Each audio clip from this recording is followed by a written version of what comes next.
바다를 끼고 세계적으로 큰 항만을 가지고 있는 우리 부산에는 바다와 관련된 일을 하는 분들이 많습니다. 바다에서 일을 하다 보면 다양한 사건 사고들도 발생하는데요. 그런데 바다에서 일어난 사건들을 해결하려 해도 우리나라에 해사 전문 법원이 없어서 다른 나라로 나갈 수밖에 없었습니다.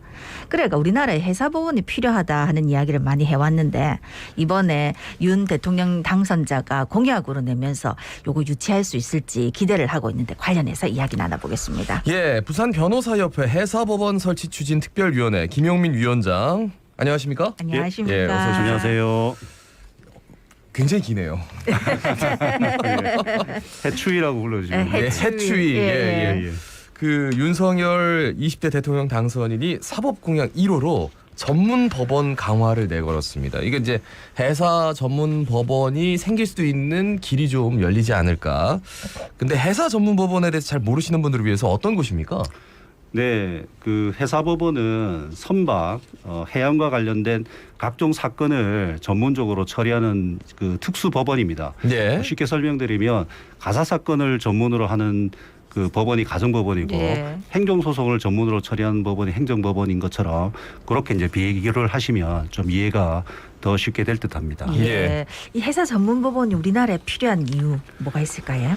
예, 그 대한민국은 한 20년 전부터 선박 제조 기술, 그다음에 선박 제조 건수 이런 이런 것들이 세계 1, 2위를 다투고 있다는 것은 우리 국민 누구나 다들 알고 계실 겁니다. 네. 네네. 그런데 그 선박 계약과 관련해서 어떤 법률 문제가 생기면 그 선박 해양 사고, 선박 사고라든지 해양 사고 이런 등 그 관련해서 전문적인 지식과 경험을 가지고 있는 전문 법원이 없기 때문에 선박 계약이나 용선 계약, 즉 이제 뭐 배를 빌려서 사용하는 계약 이런 것들입니다. 관련해서 벌어지는 각종 법률 그 분쟁을 영국이나 싱가포르 등을 그 해사 등의 해사법원을 관할로 지정하는 계약을 하고 있는 것이 현실입니다. 계약서를 쓸 때. 그래서 이로 인해서 그 해외로 유출되는 법률 서비스 비용만 하더라도 대략 1년에 한 3천억 가량 된다고 합니다. 그래서 만약에 우리나라의 해사 문제를 전문으로 처리하는 해사법원이 존재한다면 이런 해사와 관련된 각종 그 계약을 체결할 때부터 법률 쟁송을 관할을 대한민국으로 한다. 이렇게 할 수가 있는 거죠. 그렇게 하면 어떤 것이 좋냐면 해양과 관련된 법률 분야 외에도 여러 가지 산업 분야, 그러니까 예를 들어서 선박 금융이라든지 선박 보험이라든지 뭐 선박 중개업이라든지 이런 산업을 이제 육성할 수 있고 이렇게 되면 이제 대한민국은 단순한 선박 제조 전 세계 1위가 아니라 해양과 관련한 각종 그 산업에서 선도적인 역할을 담당할 수 있다고 생각됩니다. 결국 이제 우리나라에서 관련한 업을 하시는 분들과 외국의 이제 선사들이나 아니면 외국에서 관련 업을 하시는 분들이 이제 계약을 맺을 때 분쟁이 생겼을 때 지금은 이제 싱가포르나 영국으로 가야 된다 이렇게 계약서에 쓴단 말이죠. 예. 근데 외국에 있는 분들이 우리나라 해사법원을 만들면 거기에 계약서에 우리나라 해사법원에서 문제를 해결한다라고 써줄까요? 그러니까 그런 부분들은 먼저 해사법원이 있으면 저희가 먼저 제안을 할 수가 있는데 이제는 제안조차도 못한다. 예, 그렇습니다. 예. 예.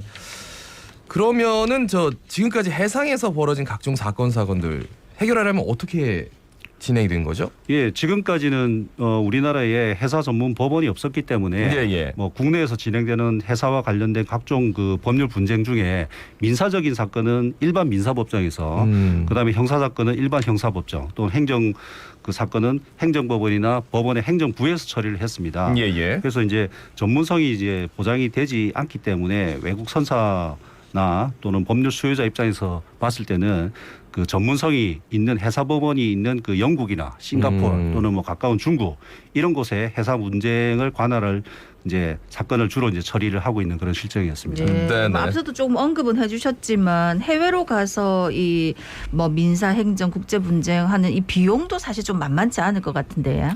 예, 그 앞에 말씀드린 것처럼 그 법률 서비스 비용만 하더라도 연간 약 한 3천억 원 가까이 영국 뭐 로펌에 빼앗기고 있는 거죠. 그리고 이제 그런 법률 서비스 비용 외에도 다른 산업에 미치는 영향까지 고려를 하면 뭐 정말 수많은 국부가 해외로 유출이 되고 있는 겁니다. 당장 왔다 갔다 하는 비용만 해도 그죠? 네. 그런데 이제 부산에 미칠 뭐 경제적 파급력 한번 예상해 본다면 어떻게 얘기해 볼 수 있을까요? 예, 우선 그 부산에 그 해사 전문 법원이 설치됨으로써 법률 수요자들이 부산에 있는 로펌이나 이제 변호사의 서비스를 이제 받기 때문에 그것만으로도 이제 부산 경제에 많은 도움이 될 것 같습니다. 예, 예. 그리고 그 외에 각종 그 선박 금융, 선박 보험, 그다음에 선박 중개업체 등이 부산 법원을 해사 법원을 기반으로 활발한 이제 사업 활동을 하고 그럼으로써 각종 이제 신생 기업들이 이제 부산에 유치될 것으로 예측이 됩니다. 이렇게 되면 이제 부산은 진정한 그 아시아의 해양 허브 역할을 할 수 있을 걸로 그렇게 예측이 됩니다. 예, 예. 이 해사 전문법원 유치를 위해서 한 10년 전부터 부산 변호사협회가 준비해 왔다고 들었는데 지금까지 어떤 일을 해오셨습니까? 네, 그 저희 부산 변호사협회는 네. 그 해사법원 부산 유치를 본격적으로 추진하기 위해서 2016년부터 해사법원 설치 추진 특별위원회 해추위를 발족했습니다. 네. 그 후에 부산 변호사회 회장 및 그 상임 이사들 그다음에 특별위원회를 중심으로 대법원 등 뭐 검찰청 뭐 여러 가지 해양 관련된 사법기관도 방문하고 네. 그다음에 국회의원 등을 면담했고 그다음에 각종 그 해양 관련된 공기업 그다음에 대학 뭐 이런 부분을 열심히 방문하고 설득을 작업을 했습니다. 예, 그 외에도 해양 관련된 그 세미나라든지 학술 행사도 개최를 하기도 하고 저희가 그런 행사가 있으면 참여를 했고 그리고 이제 부산을 기반으로 한 그 시민 단체와도 연결해서 적극적인 유치 활동을 해왔습니다. 그래요. 지난 21일이죠. 부산 변호사회가 2022년도 제1차 해사법원 설치 추진 특별위원회를 개최했다라고 들었습니다. 뭐 어떤 이야기가 오갔는지요? 예, 그 특별위원회 임원 및 그 위원회 임기가 예.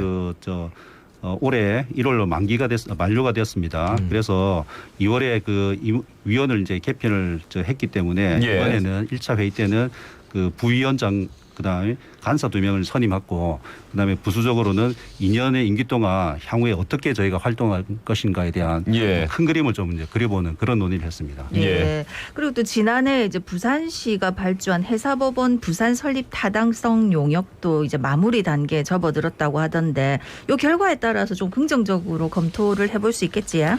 네, 그 아직 그 공식적으로는 용역 결과가 나오지 않았습니다. 네. 다만 이제 그 법원이 이렇게 설립됨으로써 이제 경제적으로 어떤 효과를 줄 것인가에 대한 그 연구 내용까지 포함이 됐다고 알고 있습니다. 네네. 그래서 이제 아마 긍정적인 결과가 나오면 그 결과를 바탕으로 저희가 이제 뭐 정치권이나 여러 이제 분야에 저희가 설득 작업을 할 수 있을 것 같습니다. 그런데 이제 그러니까 해사 법원이 생기는 거는 당연히 많은 사람들이 공감하지만 그 위치가 왜 부산이어야 되는가에 대해서는 많은 논란이 있어요. 뭐 인천도 열심히 지금 뛰고 있는 걸로 알고 있고 해사 전문 법원이 왜 부산에 꼭 지어져야 되는지 저를 설득해 주십시오. 네. 예, 뭐 아시다시피 부산은 전국 최고의 그다음에 한 세계에서 한 5, 6위권 정도 규모의 이제 세계적인 항만을 가진 사실상의 대한민국 해양 수도입니다. 네네. 그래서 해사 사건의 발생과 관련된 뭐 각종 해상 물류 또는 뭐 각종 해양 사건 또 해사 관련된 기업의 어떤 해양 부서 이런 것들이 약 한 70% 정도가 부산에서 발생하거나 부산에 소재해 있습니다. 예예. 즉 그 실제 해사 사건의 최다 수요지가 부산입니다. 네네. 예. 그리고 이제 그런 문제 외에도 인천이나 서울의 해사법원이 설립이 되면 예. 산업과 인력이 다시 이제 수도권으로 집중이 되고 이것은 이제 지역 균형 발전 측면에서도 이제 좋지 않기 때문에 예예. 그를 위해서도 부산에 이제 유치가 돼야 됩니다. 예. 김동현 아나운서를 설득해야 될 문제가 아니라 인천이나 서울을 설득해야 되는데 요거를 좀 들어야 될 텐데. 근데 이제 그런 네. 얘기를 할 수 있을 것 같아요. 그러니까 그래도 뭐 본사는 서울에 있고. 예. 예? 그러면 아무래도 우리가 가까운 데가 낫지 않아라고 얘기한다면 그리고 해사법원에 대해서 이건 뭐 여담입니다만 부산보다 훨씬 인천이 먼저 뛰어든 걸로 뭐 얘기가 되고 있더라고요.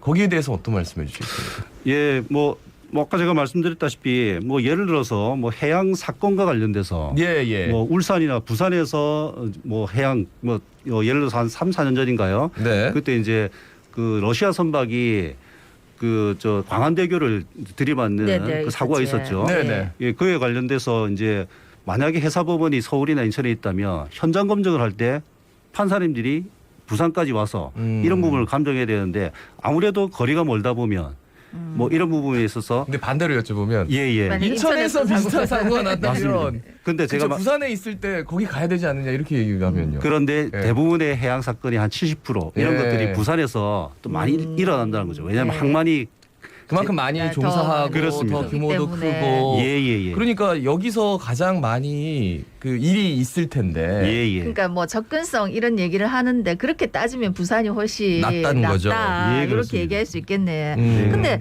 지난 이제 20대 국회에서도 부산을 대표해가지고 김영춘, 유기준 의원 등이 이제 발의를 했는데 그때 해사 관련 사건 수가 적어서 임기 만료 폐기가 됐다 하더라고요. 이 부분에 대해서는 어떻게 말씀해 주시겠습니까? 예. 그 해사법원을 설치하는 것은 지금 당장 발생하고 있는 해사 사건의 처리만을 위한 것이 아니기 때문에 예. 뭐 서두에 말씀드린 것 같이 해사 전문 법원의 유치로 인해서 큰 이제 후방 효과를 기대할 수가 있습니다. 그렇기 때문에 유치하는 것입니다. 예. 그래서 해사법원을 유치를 이제 시점으로 해서 많은 해양 관련 산업이 육성이 될 수 있습니다. 그럼 이렇게 되면 다시 각종 해사 관련 사건이 자연스럽게 증대될 수밖에 없는 거죠. 예. 그래서 저희는 그렇게 전망하고 있습니다.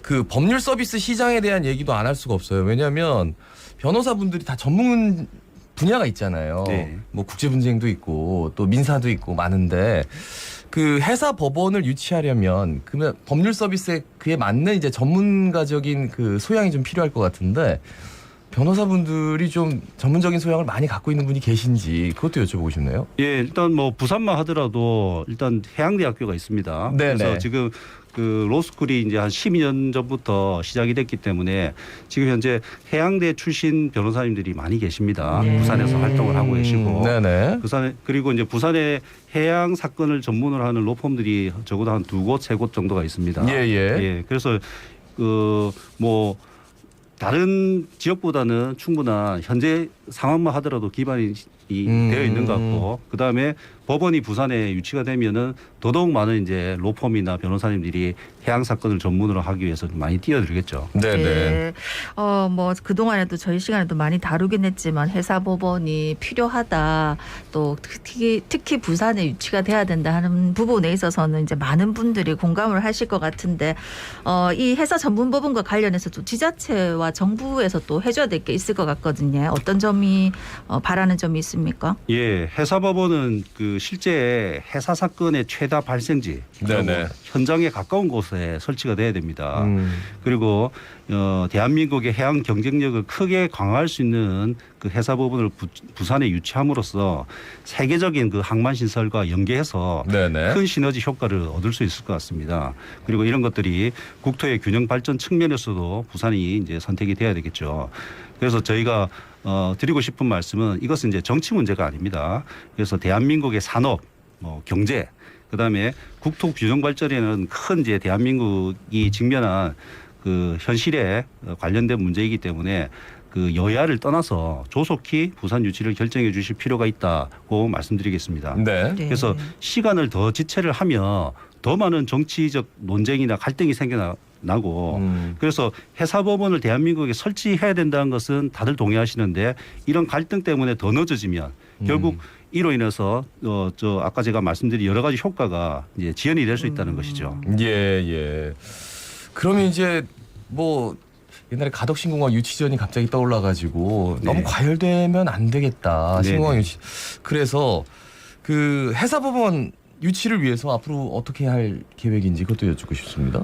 예, 우선 그 오는 6월에 예. 지방선거를 앞두고 있죠. 그래서 각 정당의 그 부산시장 후보님들을 저희가 면담을 해서 해사법원 유치를 위한 그 협력, 그다음에 상호 협조와 관련된 그 활동을 많이 논의를 하겠습니다. 네. 그리고 특히 이번에 이제 부산시에서 용역 결과가 이제 곧 나올 텐데 요 결과를 토대로 부산시와도 적극적으로 좀 협력을 할 계획입니다. 예. 그리고 이제 끝으로 이번 그 윤석열 대통령 당선인의 공약도 있었던 만큼 그 새 정부 인사와 저희가 충분히 논의도 해서 각종 활동을 전개해 나갈 계획입니다. 예, 마지막으로 우리 부산 시민분들께 한 말씀 부탁드리겠습니다. 네. 존경하는 부산 시민 여러분, 해사법원의 부산 설치는 단순히 법률가만의 그 밥그릇 싸움의 문제가 아닙니다. 부산의 일자리, 그리고 경제, 그리고 세계적인 항구 도시로서 부산이 자리매김을 할 수 있다는 그런 그 발판이 될 수 있는 것입니다. 예. 그래서 저희 부산 지방 변호사회와 그다음에 저희 해추위에 많은 관심을 가져주시고 좋은 아이디어나 또는 뭐 활동 관련된 적극적인 조언을 해주시면 고맙겠습니다. 예. 감사합니다. 네. 가장 많은 해양 시설과 기업 그리고 뭐 다 항만 시설이 몰려 있는 부산에 오는 게 당연한데 이게 정치적으로 너무 비화되지 않게 좀 빨리 마무리가 되기를 간절히 바랍니다. 네. 자, 부산 변호사협회 해사법원 설치 추진 특별위원회 김용민 위원장이었습니다. 고맙습니다. 고맙습니다. 네, 감사합니다. 어제도 말씀드린